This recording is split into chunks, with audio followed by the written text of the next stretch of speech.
Novela horrek berak gaur euskarazko bertsioan aurkeztuko dugunak Europar Batasuneko literatura saria jaso du 2020an bertan. Nik kantatu eta dantza egiten du mendiak. Irene Sola, arratsaldeon. Bona tarda. Hola, molt bon vespre a tots i moltíssimes gràcies, Uxue. Res, només dir que estic molt contenta d'estar aquí. Irene, esan dut, arte obra bat iruditu zitzaidala liburua, eta hortik tiraka hasiko natzaizu galdezka. Uste baitut, zuk ez duzula literatura artetik bereizita ulertzen. June Fernandezek Pikara magazinerako egintzizun elkarrizketan irakurri nuen zuk zerbaiten bila, zerbait ikasi nahian, zerbait deskubritzeko abiatzen dituzula proiektu artistiko guztiak, baita literarioak ere. Com tu comentes, jo tinc un background, no? Diguem que jo vinc del món de l'art, jo he estudiat Belles Arts. Llavors, tot el que és la meva educació universitària, fins que no vaig fer un màster, que llavors sí que estava més enfocat a la literatura, tenia molt a veure amb Belles Arts i amb la producció artística, i sobretot era un treball molt pràctic, molt per aprendre a crear, no? Per descobrir què t'interessava a tu individualment i a què volies dedicar tot el teu temps, totes les teves hores, tota la teva energia.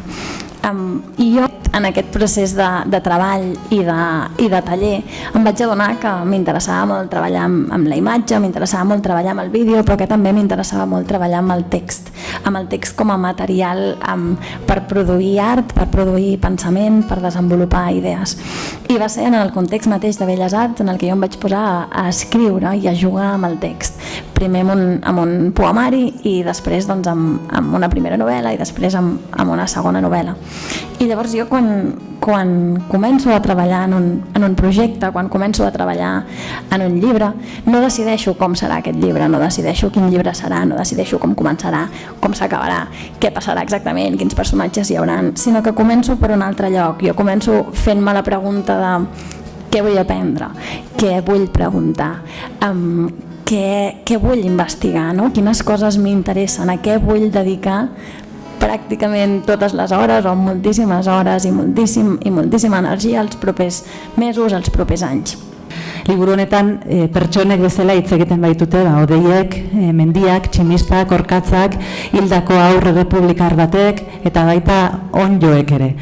Horrela esan da, eta paperaren gainean jarrita, eta nire aurreiritzi literario eta mesfidantza integratu guztiak tarteko seguruenez, askotan burutik pasatzen zitzaidan asmoak ia ezinezkoa zirudiela gauzatzen, edo xaloa, edo infantila, edo azalekoa gertatu gabe, ez? Nire buruari behin eta berriz galdetzen nion irakurtzen ari nintzela, nola lortu du hoiek denak hizketan jartzea eta proposamen literarioari sendo eustea. Zuk idaztera jarri zinenean, bazenuen arrisku horien kontzientziarik arrisku bezala ikusten zenituen, ala ez, eta nola lortu duzun niretzat, ez dakit zergatik, oso zaila zirudien zerbait. Que cada capítol de la novel·la estigui escrit des d'una perspectiva diferent és una cosa que formava una mica part del començament del projecte, no? De la idea una mica de fons del projecte.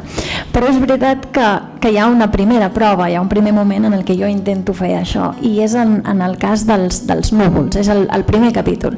Després no vaig escriure absolutament res per ordre, però el primer capítol dels núvols el vaig provar d'escriure en un primer moment perquè tenia molt clar que hi hauria un senyor que moriria atrevessat per un llamp i que volia explicar aquesta història des de dalt, en picat, des de la perspectiva dels núvols. I vaig provar, vaig fer força recerca sobre núvols, sobre com es formen els núvols i com plouen els núvols, i després vaig escriure aquest primer capítol.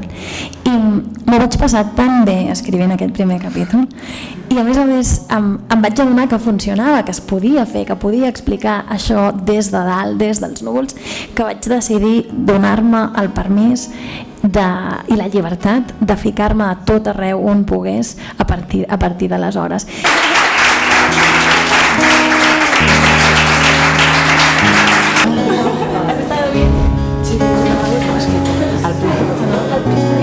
Es que he dicho, ay,